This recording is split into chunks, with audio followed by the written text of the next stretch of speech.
उसके बाद हम लोगों ने तय किया था कि रानी पद्मावती जी पर उनके जीवन को प्रकट करने वाला एक स्मारक बनाया जाए। भोपाल में मंडुआ भान की टेकरी पर हमने जमीन आरक्षित कर दी थी। उस समय चुनाव आ गए और चुनाव के परिणाम के बाद मैं मुख्यमंत्री नहीं रहा, इसलिए वो बात वहीं की वहीं रह गई थी। लेकिन आज भी अभी 5 दिन पहले मैंने उस जमीन को दिखवाया। मनुआ भान की टेकरी पर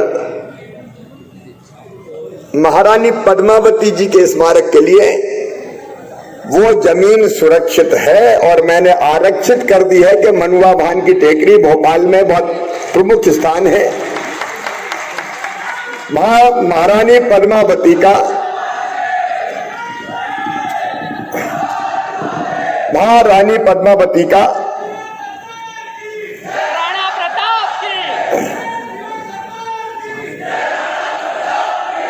महारानी पद्मावती का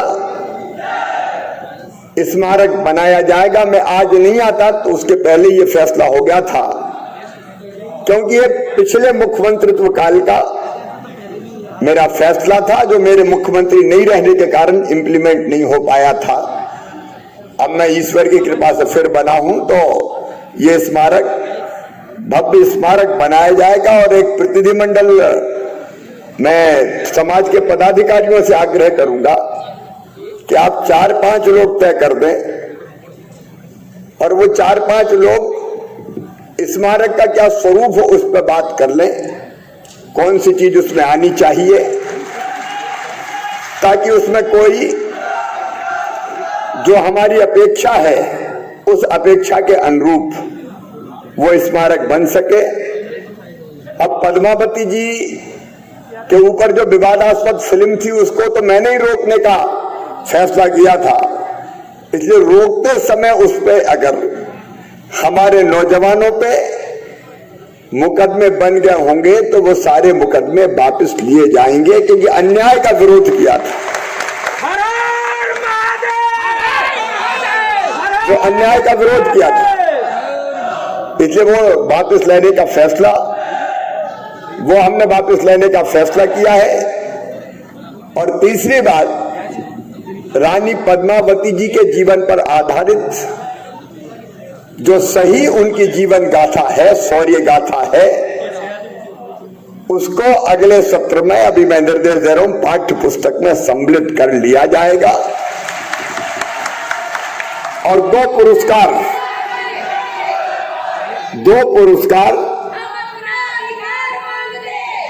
एक महाराणा प्रताप जी के ऊपर महाराणा प्रताप शौर्य पुरस्कार और दूसरे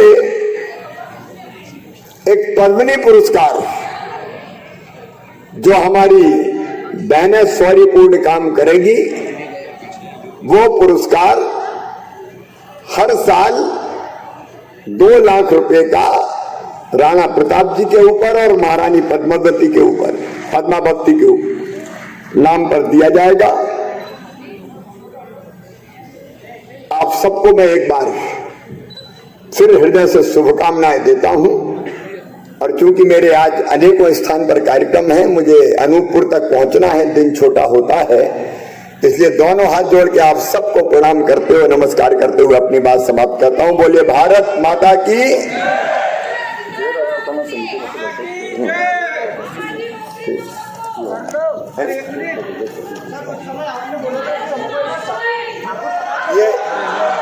ये जय राजपूताना संघ का भी एक ज्ञापन प्राप्त हुआ है, उस पर भी जो बात है उस पर भी जय राजपूताना संघ हाथोद का भी ज्ञापन प्राप्त हुआ है, उसके अनुरूप भी जो संभव है कार्रवाई की जाएगी। बहुत बहुत धन्यवाद मंत्री जी। जय राजपूताना संघ की जो मांगे थी, विभिन्न संगठनों की जो मांगे थी, आपने उन मांगों को उनको स्थान प्रदान किया, हम इसके लिए आपके प्रति कृतज्ञ हैं। और मैं जय राजपूताना संघ को इस मंच के माध्यम से विश्वास दिलाना चाहता हूँ। सुन लीजिएगा सारे हमारे संघ, जय राजपूताना संघ को मैं इस मंच के माध्यम से विश्वास दिलाना चाहता हूँ कि गुरुकुल के लिए जो ये आपने संस्कार की जो श्रृंखला प्रारंभ की है। ताज़ा खबरों के लिए सब्सक्राइब करें JSR टाइम्स और साथ ही नोटिफिकेशन पाने के लिए बेल आइकन को दबाएं।